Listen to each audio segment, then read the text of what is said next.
Hello guys, আসসালামু আলাইকুম। সবাই কেমন আছেন? আশা করি সবাই ভালো আছেন।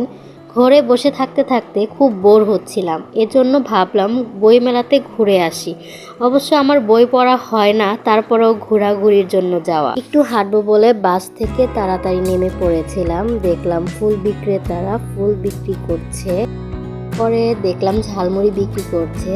ঝালমুড়িওয়ালার কাছে চলে গেলাম আর বললাম যে মামা বেশি করে ঝাল দিয়ে আমাকে ঝালমুড়ি দেন।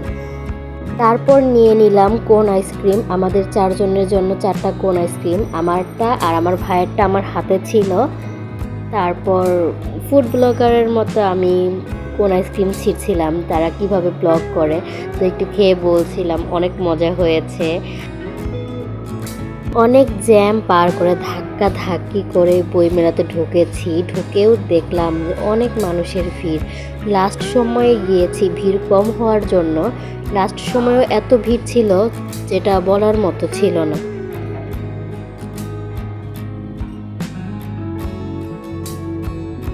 আমি বিভিন্ন বইয়ের স্টলে ঘুরে ঘুরে বই দেখছিলাম কোনো বই পছন্দ হয় কিনা।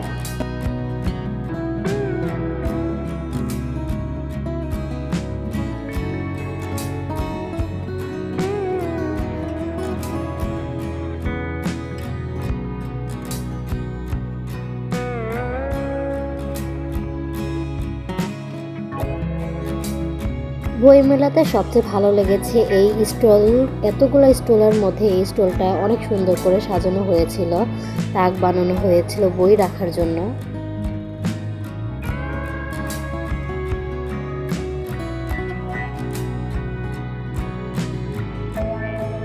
ফ্রাইডেতে বইমেলাতে এসেছি, এত ভিড়, মানুষের এত সমাগম ছিল। আমি ভেবেছিলাম ফ্রাইডেতে খুব কম হয়, ভিড় কম থাকে, জ্যাম কম থাকে। আসলে পুরাটাই ভুল ধারণা ছিল।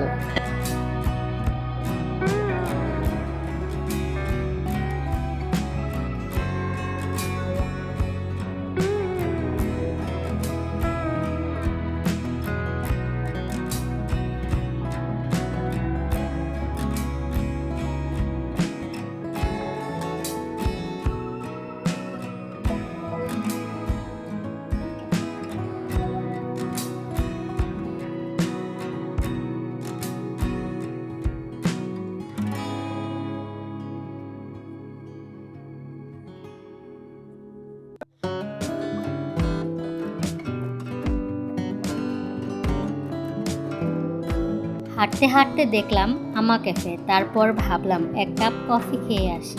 তারপর চলে গেলাম আমা ক্যাফেতে। বাহির থেকে বোঝা যায় না, ভিতরে এত ভিড় ছিল আর লম্বা লাইন। লম্বা একটি লাইন পার করার পর অবশেষে কফি নেওয়ার সুযোগ পেলাম। আমার জন্য আর আমার ভাইয়ের জন্য, দুজনের জন্য 2 কাপ কফি নিয়ে নিলাম। তারপরে আমরা চলে যাব বাহিরে। বাহিরে গিয়ে এটার টেস্ট আপনাদের জানাবো।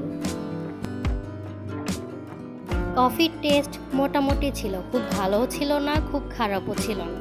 আমি ঘুরে ঘুরে সব কিছু ভিডিও করছিলাম, কে কীভাবে দাঁড়িয়ে আছে, কে কী করছে। এটা হলো গ্রন্থ উন্মোচন আলোচনা। এখানে সব লেখকরা কথা বলছিল, দাঁড়িয়েছিলাম, কিছু কথা শুনছিলাম, ভালোই লাগছিল তাদের কথাগুলো। এখানে সব জ্ঞানী মানুষ, তারা বিভিন্ন জ্ঞানের কথা বলছিল। গিয়েছিলাম বই মেলাতে, কিন্তু বই কেনা বাদ দিয়ে আমরা অনেক কিছু করেছি, কিন্তু বইটা আর কেনা হয়নি। ভিডিওটি এখানেই শেষ করছি। আমাদের ভিডিওটি ভালো লাগলে লাইক, কমেন্ট, সাবস্ক্রাইব করে পাশে থাকবেন। আল্লাহ হাফেজ।